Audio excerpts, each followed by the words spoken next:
A double-digit jump in pay for Canadian CEOs. But what about the regular worker? We look at the divide between the business elite and the working class. I'm Affan Chowdhry. Welcome to Globe Now. It has been a very good year for the Canadian CEO. How good? Well, Canadian CEOs saw their total compensation climb by 11% in 2013. The CEO in the middle of the pack earned $5.6 million. The surge is being driven by gains in all categories. Cash compensation is up 18%. Share and stock options up 14%. Meanwhile, the ordinary worker's pay is up just 1.8%. This widening gap is the result of benchmarking. In other words, CEOs compare salaries to peers in other countries and sectors in order to determine how much they get paid, rather than looking at how the rest of the company is being compensated. Well, all of this has been covered by Janet McFarland of the Report on Business, who joins us now. Welcome, Janet. Thank you. Let's talk performance. Here is the CEO of Yamana Gold, Peter Marrone, who ranked number 15 in terms of pay.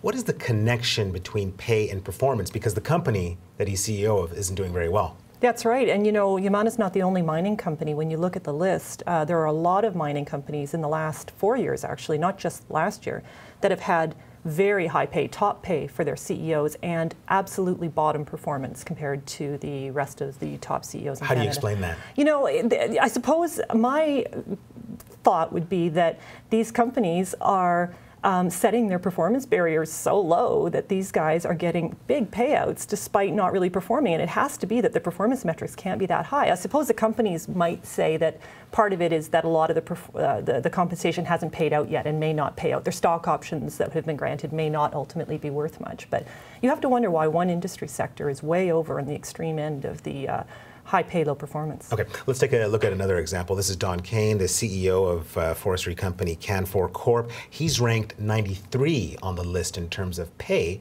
but at a company that is doing really well. So it seems like good value for money. Excellent value for money. Yeah, really moderate compensation by CEO terms and excellent performance. I think part of it is that the forestry sector overall has done great the last few years, maybe not recently as much, but and their pay levels haven't really come back up again after a long decade of downturn. But so there are other forestry companies as well that are sort of in this boat as well. Let's take another look at another example. This is Donald J. Walker of Magna, ranked number 4 in terms of CEO pay at a company that is doing really well. I imagine all CEOs probably want to be in that sweet spot. Yeah, and a lot of board members who are paying CEOs probably are pretty happy when the CEO is paid well, but he's performing for it. I think a lot of shareholder activists and ethical funds and those sorts of groups are still concerned that the absolute quantum of CEO pay is rising and rising. And even if they're performing well for it, at what point does pay become just too high, too far removed from the pay of other employees and regular workers in society as a large? Is that going to change? You know, I wish it would, frankly, honestly. I think that we're getting to a point now where these guys are floating on a cloud above the rest of us, and the cloud is completely untethered to the rest of society. It's just floating higher on its own.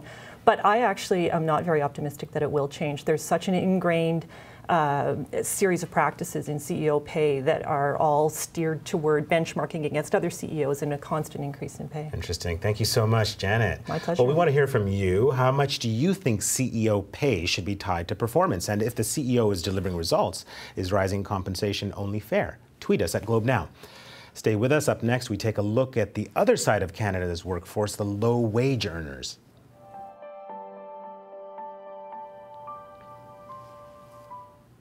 Well, while CEO salaries are increasing, many Canadians are losing financial ground. So how many people are living off of the minimum wage? And how many of us are considered low-wage earners? The numbers may surprise you. The divide between the rich and the rest in Canada is widening. Minimum wage in Canada varies between $9.95 to $11 an hour, depending on which part of the country you're in. Between 2003 and 2011, the shares of people working for minimum wage more than doubled, from 4.3% to 9%. And last year, more than 1 million Canadians were working for minimum wage. Many more are still considered low-wage earners, even if they are paid more than the minimum. Low-wage jobs are positions that pay 20% or more below the national average, which is a little over $48,000 a year.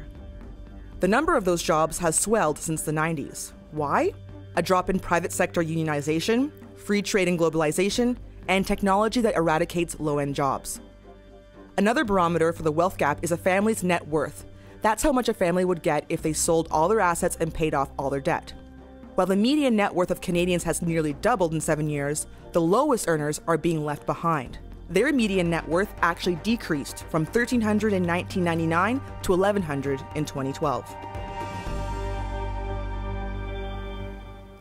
Well, that's all for today's show. Let us know what you think about executive pay. Are CEOs making too much money? Or is it fair compensation for tough, exhausting work? Or are you more worked up about the discrepancy in working pay for everyone else? Hop onto Twitter and tweet us at Globe Now. I'm Affan Chowdhry. Thanks for watching.